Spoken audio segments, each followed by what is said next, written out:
ஹரே கிருஷ்ணா. பரமஜெயதே ஸ்ரீகிருஷ்ண சங்கீர்த்தனம். ஜெய் சிர்ல குருதேவ்.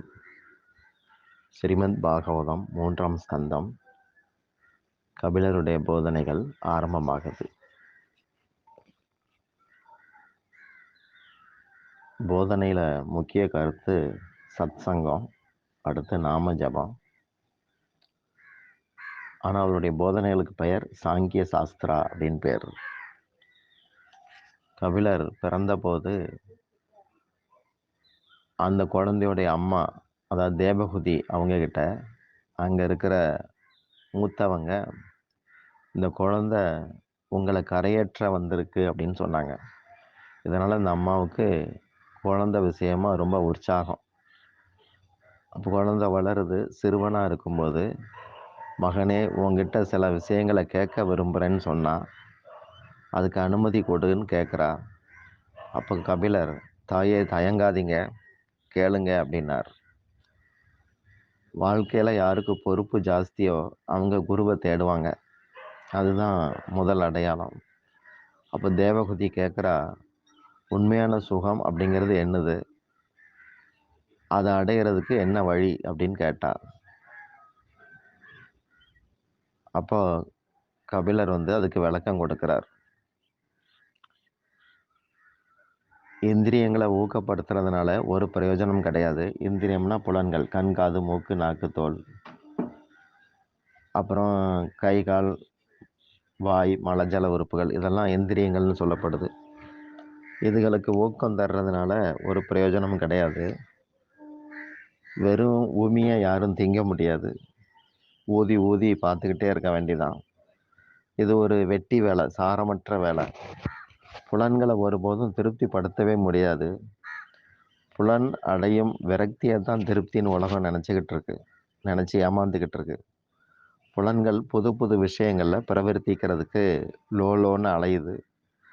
நாக்கு சுவைக்கவும், கண் பார்க்கறதுக்கும், காது கேட்கறதுக்கும், மூக்கு நுகர்றதுக்கும், தோல் தொடு உணர்வுக்காகவும் ஏங்கி திரியுது. கார்த்திகை மார்கழி மாதங்களில் நிறைய பேர் விரதம் இருக்கிறாங்க. ஒரு மாத கால விரதம் அப்படிங்கிறதுனால நான் அதை சாப்பிட மாட்டேன், இதை சாப்பிட மாட்டேன்னு சொல்லுவாங்க. விரதம் முடிஞ்சதும் அடுத்த நாளே விட்டதெல்லாம் தொடரும். அவ்வளவு வேகம் அடக்கி வைக்கப்பட்டு இருந்தது. ஒரு மாதமாக அதை விடக்கூடாது, அதை விடணும், இதை விடணும்னு நினச்சவன் அந்த நினப்பு மூலமாக என்ன ஆயிருக்குன்னா, எதெல்லாம் விட்டுக்கிட்டு இருந்தானோ அதையெல்லாம் தொடணுங்கிற ஆசை அவனுக்கு உள்ளுக்குள்ள திட்டத்தில் இருக்குது. வாய்ப்பு வரவும் அமுல்படுத்துகிறான். சினிமாவில் நேரத்தை போக்குறவங்க நிறைய பேர் இருப்பாங்க. சினிமானாலே நல்லா புரிஞ்சுக்கணும், அது ஒரு நடிப்பு. உண்மையற்றது, கற்பனையானது, பொய்யானது. வாழ்க்கை அப்படிங்கிறது நடிப்பு கிடையாது, நடக்கிறது, உண்மையாக இருக்கிறது. உண்மை ஏன் பொய்யை ரசிக்குது அப்படிங்கிறது தான் புரியலை. ராமனாக படத்தில் நடிக்கிறவன் உண்மையிலே ராமர் மாதிரி இருக்கிறாரான்னு பார்த்தா இருக்காது. ஆந்திராவில் ராமர், கிருஷ்ணர் அப்படின்னாலே ஒரு பிரபல நடிகர் நினைவுக்கு வருவார். ஆனால் அவர் எப்போ பார்த்தாலும் கோழி, சிக்கன் அதுதான் சாப்பிடுவார். ஒரு முறை அவரை நாங்கள் ஃபோட்டோ எடுக்க போயிருக்கிற போது ராமர் வேஷத்தை கலைக்காமலேயே மாமிசத்தை சாப்பிட்டதை நேரில் பார்த்தோம். கடவுள் உலகத்தை ஒரு கலை மேடையாட்டம் கொடுத்துருக்கிறார். அரங்கம் அப்படின்னு சொல்லலாம். அதனால அவருக்கு அரங்கநாதர், ரங்கநாதர்னு பேர். நமக்கு குறிப்பிட்ட பாத்திரம் தரப்பட்டு அதுபடி நடக்க சொல்லி இருக்கிறார். அதுக்கு தான் நியமிக்கப்பட்ட கடமைகள் அப்படின்னு பேர். ப்ரெஸ்கிரைப்டு டியூட்டிஸ்ன்னு சொல்லுவாங்க, விதிக்கப்பட்ட கடமைகள். அதன்படி நடக்க சொல்லி இருக்கிறார். நடக்கிறவன் மேன்மை அடைகிறான், நடிக்கிறவன் இழிவு, கீழே தாழ்ந்து போயிடுறான். சனாதன தர்மத்தில் நம்ம புலன்கள் திருடர்களோட கொடியது, அப்படி தீயது அப்படின்னு சொல்லப்பட்டிருக்கு. என்ன காரணம்னா, திருடன் அடுத்த வீட்டில் தான் திருடுவான். இது சொந்த இடத்துல வேலையை காட்டுது. தன்னுடைய நாதனையே நூதனமாக ஏமாத்துது. இதைத்தான் தேவகுதி கேட்குறாங்க. திருடன் மாதிரி புலன்கள்கிட்ட நான் இந்த புலன்கள்கிட்ட புரிஞ்சுக்கிட்டேன், இதுக்கெல்லாம் திருடன் சொல்லி சலிப்பாகி போச்சு. அதனால உண்மையை அடையிறதுக்கு என்ன வழி? ஆனந்தம் எது? அப்படின்னு சொல்லி கேட்குறாங்க. தாயோட கேள்வியில கபிலருக்கு ஆனந்தம் ஆயிடுச்சு, சந்தோஷம் ஆயிட்டு. அம்மா, ஆனந்தம் ஆத்மஸ்வரூபம். ஜடத்துல எப்படி ஆனந்தம் வரும்? அறிவில்லாததுனால ஜீவர்கள் ஜடத்துல ஆனந்தத்தை அடையிறதுக்கு முயற்சிக்கிறாங்க. சுகம் அப்படிங்கிறது மன அனுபவம். ஆனந்தங்கிறது ஆத்ம அனுபவம். ஆத்ம அனுபவம் நித்தியமானது. ஆனா சுகம் அப்படிங்கிறது மனசுக்குரியதுங்கிறதுனால அது துக்கத்தையும் சந்திக்குது. சுக துக்கம் அப்படிங்கிற இருமை உலகத்துல ஒருமையை தேடுறதுக்காக தரப்பட்டிருக்கு. உலக சுகம் சொறி நாய் மாதிரி, சொரியிற வரைக்கும். சொறி நோய். உலக சுகம் வந்து சொறி நோய் மாதிரி. சொரியிற வரைக்கும் சுகம், அதுக்கப்புறம் வலிக்கும். மேலும் நகம் படுறதுனால பரவவும் ஆரம்பிக்கும். இனிப்போடைய ருசி கழுத்து வரைக்கும் தான். உலகப் பொருட்கள்ல ஆனந்தத்துடைய உணர்வு சுகம் மாதிரி கொஞ்சம் பார்க்கப்படுது அப்படிங்கிறார் கபிலர். கீதையில கூட இதே கருத்து பகவானால சொல்லப்படுது. இந்த ஜட உலகு துக்காலயம், துன்பக் கோட்டம், அனித்யம் அசுகம் லோகம் இமம் பிராப்ய பஜஸ்வ மாம். கிருஷ்ணர் சொல்வார், நிலையற்றது சுகமற்றதுமான இந்த உலகத்தை, உடலை வச்சுக்கிட்டு என்ன பண்ண முடியும்? என்ன பஜிக்கலாம், என்ன பாடு அப்படிங்கிறார் கிருஷ்ணர். புலன்கள் அதனதன் விஷயங்கள்ல குழாவும் போது கிடைக்கிற சுகம், அதாவது அது போகிக்கும் போது, அனுபவிக்கும் போது மட்டும் அமுதமாட்டா இருக்கும். முடிவில் வந்து விஷம் மாதிரி இருக்குங்கிறார் கிருஷ்ணர். புலன்கள் சுகத்தால திருப்தி அடையாது. அது நம்ம ஏமாத்திட்டு விவேகத்தை பிடுங்கிட்டு சம்சார கடல்ல தள்ளிரும் அப்படிங்கிறார். விவேகியோ சுகம் வெளியில இல்லை, அது ஆத்ம அனுபவம் உள்முகமானதுன்னு தெரிஞ்சுக்கிறான். அந்தரியாமியான பரமாத்மாவோடைய தயவால ஆனந்தம் வந்து அறியப்படுது. உடல்ல ஆனந்தம் இருக்குன்னா உயிர் போனா கூட அந்த உடம்பை யாரும் வீண் பண்ண மாட்டாங்க, பத்திரமா வச்சிருப்பாங்க. இதெல்லாம் கபிலர் சொல்றார். உணர்வுகள் ஒடுங்கும் போது ஆனந்தத்துடைய ஒரு நூல் அளவுக்கான அனுபவம் உண்டாகுது. ரெண்டு உயிர்கள் சேரும் போதே இப்படி ஒரு உணர்வு உண்டாகுதுன்னா அநேக உயிர்கள் உணர்வு பூர்வமா பகவான்கிட்ட பரமாத்மா கிட்ட சங்கமிச்சு இருக்கும்போது அங்கே இவ்வளவு ஆனந்தம் கொட்டி கிடக்கும்னு நினைச்சு பார்க்கணும். நீருக்கு இயல்பு குளிர்ச்சிங்கிற மாதிரி ஆன்மாவுக்கு இயல்பு ஆனந்தம். ஆத்மா பரமாத்மாவோட இணங்கி நடக்கிற போது பரமானந்த அனுபவம் கிட்டும். மனசுக்கு அடிக்கடி உலகியல் சுகம், உலகத்துல வந்து சுகம் கிடையாதுங்கிறத சொல்லி தந்துக்கிட்டே இருக்கணும். பெரிய பெரிய நகரங்கள்ல சாலைகள்ல விளம்பரம் வச்சிருப்பாங்க. அதுல லைட் வந்து அணைஞ்சு அணைஞ்சு எரியும். இதை வாங்கிட்டீங்களா, இதை படிச்சீங்களா இப்படின்னு அது கேள்வி கேட்குற மாதிரி தொடர்ந்து அப்படி அணைஞ்சு அணைஞ்சு எரியும். ஒரேடியா தொடர்ந்து எரிஞ்சா யாரும் பார்க்க மாட்டாங்க. அணைஞ்சு அணைஞ்சு எரியும் போது அது டார்ச்சர் பண்ற மாதிரி,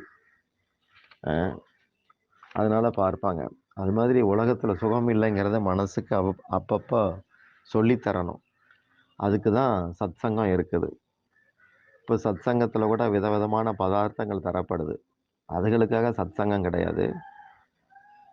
இது எது மாதிரினா கடவுள் இல்லைன்னு சிலையிலையா கடவுள் இருக்கிறான்னு கேட்குறவன் அந்த ஆளுக்கு ஊரெல்லாம் செல வச்ச மாதிரி ஆயிடுது. என்ன சொல்ல வராங்கன்னே புரியாமல் போயிடும். பழக்கங்களையும் தேவைகளையும் குறைக்க குறைக்க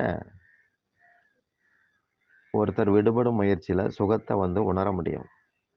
தொய்த்தலை விட துறக்கிறதுல தான் இன்பம் ஜாஸ்திங்கிறத புரிஞ்சுக்கலாம். நீங்கள் ஒரு விஷயத்தை தூய்க்கும் போது, அனுபவிக்கும் போது அந்த சுகத்துக்கு அடிமையாயிடுறீங்க. அந்த விஷயத்துக்கு அடிமை. ஆனால் அதை விட்டாச்சுன்னா நீங்கள் அதுக்கு ஆதீனம், அதாவது தலைவன் ஆயிடுறீங்க. எப்படி மஞ்ச காமால வந்தவனுக்கு இனிப்பு தித்திக்காதோ, ஒரு நோயாளிக்கு சாப்பிட்ற ஆசையே பிடிக்கலையோ, இதையெல்லாம் யோசிச்சு பார்க்கலாம். அப்போ என்ன யோசிக்கணும்னா, சுவைங்கிறது பொருள்ல இல்லை, நம்ம எண்ணத்தில் இருக்கு. ஒரு இதில் நாம் ஈடுபடும் போது, ஒன்றி போகும்போது உலகு மறந்து ஒரு விதமான மனோலயம் கிடைக்குது. மனசு லயிக்கும் போது உள்முகம் ஏற்படுது. உள்முகம்னாலே அங்கே பரமாத்மா இருக்கிறார். அவர்கிட்ட ஒரு சின்ன தொடர்பு உண்டாகிறதுனால ஆனந்தத்துடைய ஒரு சின்ன உணர்வு தான் சுகம். தொடர் உணர்வு பரமானந்தம். அப்போ வெளியில சுகத்தை தேடுறத மனசை நிறுத்திடுச்சுன்னா நித்திய ஆனந்தம் கிடைக்குங்கிறது தெரியுது. விஷத்தை யாரும் விரும்பி சாப்பிட மாட்டாங்க. ஒரு வியாபாரி, பெரிய வியாபாரி சுவையான பதார்த்தத்தை சாப்பிட்டுக்கிட்டு இருக்கான்னு வச்சுக்கலாம். அந்த நேரம் உங்கள் குடோனில் தீ பிடிச்சிருச்சுன்னா அவனுக்கு சாப்பிட தோணாது. அதை அப்படியே போட்டுருவான். அந்த பதார்த்தம் அவனுக்கு விஷம் மாதிரி ஆயிடுது. இதே மாதிரி தான் சுகதுக்கம் மனசுடைய தர்மம். அது மாதிரி பிறப்பு இறப்பு சரீர தர்மம். இதெல்லாம் புரிஞ்சுக்கணும். பரமாத்மா சாது, ஜீவன் கபடன். அவன் குற்றங்கள் செய்தால் கூட பரமாத்மா மன்னிச்சுக்கிட்டே இருக்கிறார். சில சமயம் அவருடைய இயற்கை அந்த ஜீவனை திருத்துறதுக்காக சின்னதாக தண்டிக்குது.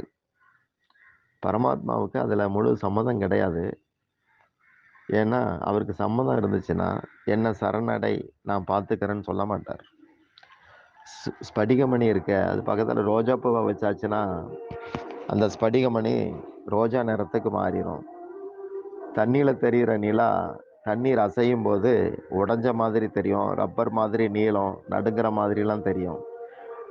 இதே போல் ஆத்மா ஜட உடலை பெற்றதும் உடல் குறித்த விவகாரங்களில் அது அடையாளம் பண்ணப்படுது.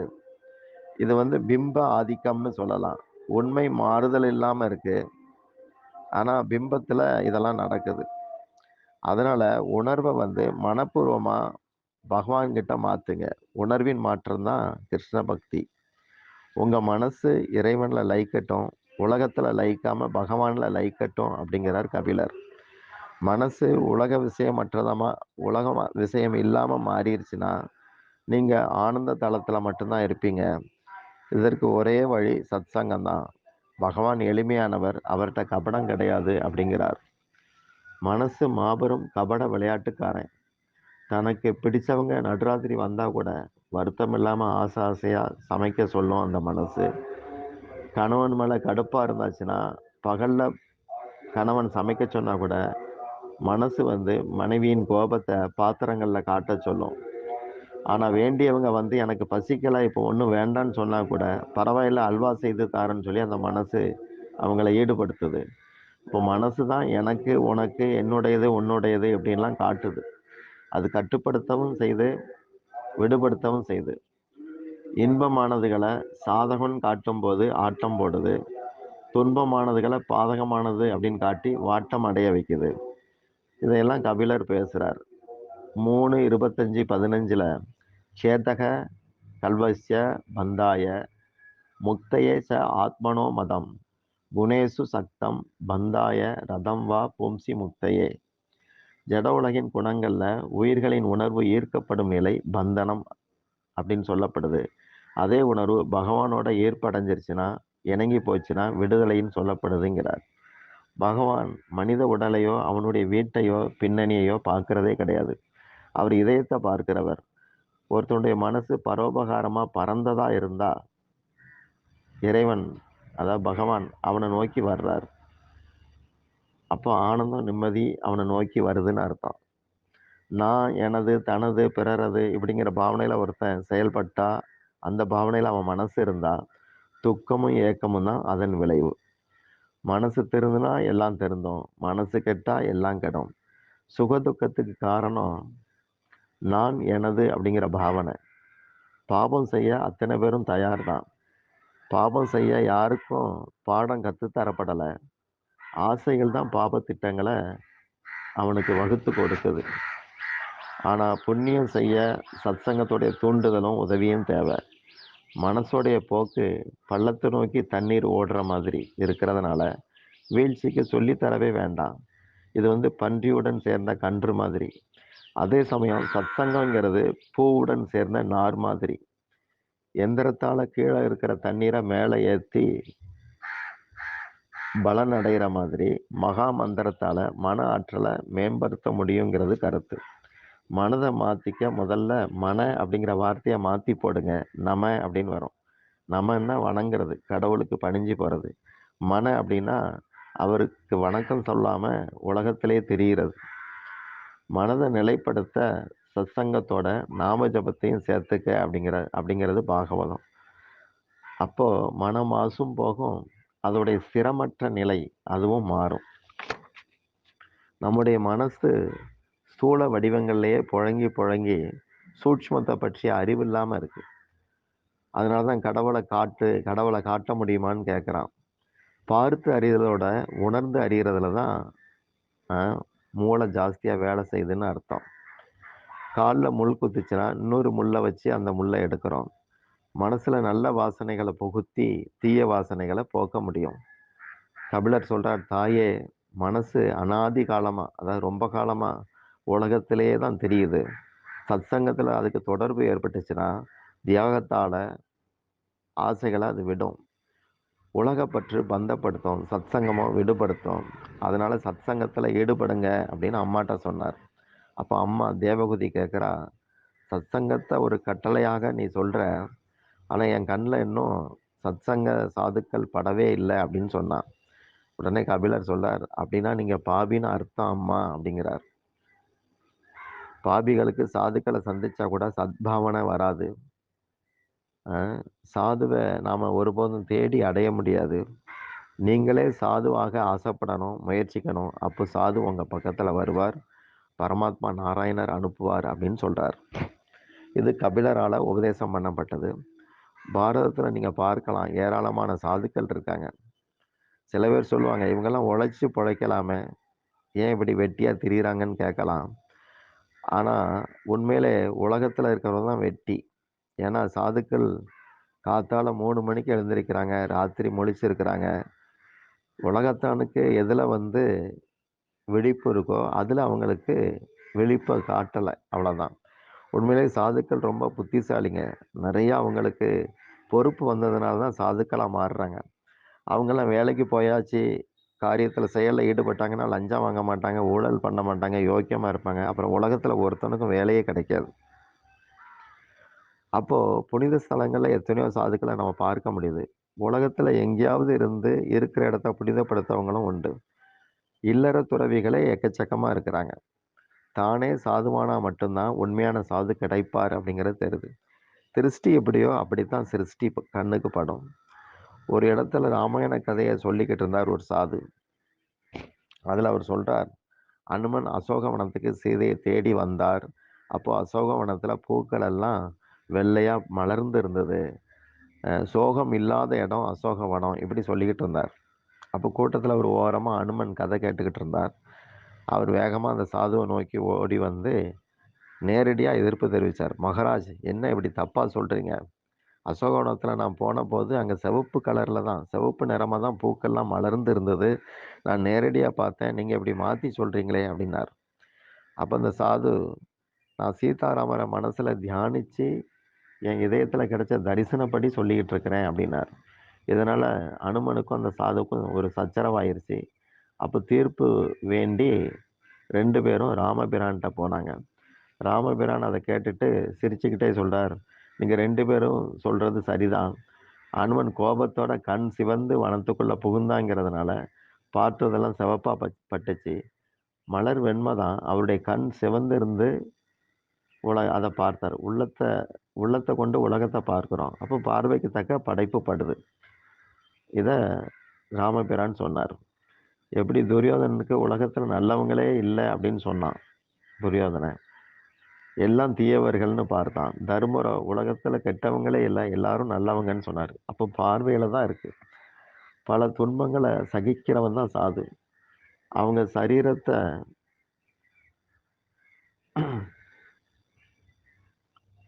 ரொம்ப பக்குவம் பண்ணி வச்சிருக்கிறாங்க. சாதுக்களுடைய கதைகள படிக்கிறதுனால, கேட்கறதுனால உங்களையும் சாதுவா மாத்த முடியும். துன்பங்கள் தனது ஆதிக்கத்த காட்ட முடியாத இடம் சாதுக்களுடைய திருவுள்ளம். சாதுக்கள் யா சாதுக்கள் அளவுக்கு யாருக்கும் சகிப்புங்கிறது கிடையாது. பரமாத்மா அமைதியுடைய இருப்பிடம். அவரை நெருங்கி புரிஞ்சுக்கிட்டா சாதுத்தன்மை வரும், அமைதி கிடைக்கும். அவருடைய சம்பந்தம் இல்லாட்டி அமைதி கிட்டாது. அ ஆபத்த கூட இறைவனோட அனுக்கிரகமா ஏத்துக்கிறவன் தான் சாது. பெரிய வைஷ்ணவன். இப்படிலாம் கபிலர் சொல்றார். ஒரு முறை துக்காராம்ங்கிற வைஷ்ணவர்ட்ட அவர பிடிக்காத சிலர் கழுத மேல அவர உட்கார வச்சு நடத்தி தெருவா கூட்டிட்டு போனாங்க. இதனால அவருடைய மனைவி ரொம்ப கண் கலங்கினா வருத்தத்துல. இவரும் கண் கலங்குறார். அவர் என்ன நினைக்கிறாருன்னா, பகவான் என்ன கருடன் மேல உட்கார வச்சுட்டாரு. இது அவருடைய வாகனமாச்சே. என்ன போய் இதுல உட்கார வச்சுட்டாங்களேன்னு அவர் அப்படி வருந்துறார். அ குடும்பங்கள்ல எதுக்கு எடுத்தாலும் சண்டை வருது, சச்சரவு வருது, வார்த்தைகள் தடிக்குது. கொஞ்சம் கூட சகிப்பே இல்ல. கொஞ்சம் சகிச்சு போகணும். இது முக்கியமா இத கருதி சகிச்சு போகணும். அப்போ உங்க மேல மதிப்பு கூடும். இருள புரிஞ்சுக்கிட்டவன் வெளிச்சத்தோட மதிப்பையும் புரிஞ்சுக்க முடியும். சாதுக்கள் அல்லது வைஷ்ணவர்களுடைய லட்சணங்கள் 2. திதிக்ஷா, காருண்யா. பாகவதம் சொல்லுது. பொறுமை, அதாவது சகிப்பு, அடுத்து கருணை. பகவான் சாதுக்களை தன்னுடைய உறவனா மதிக்கிறார்.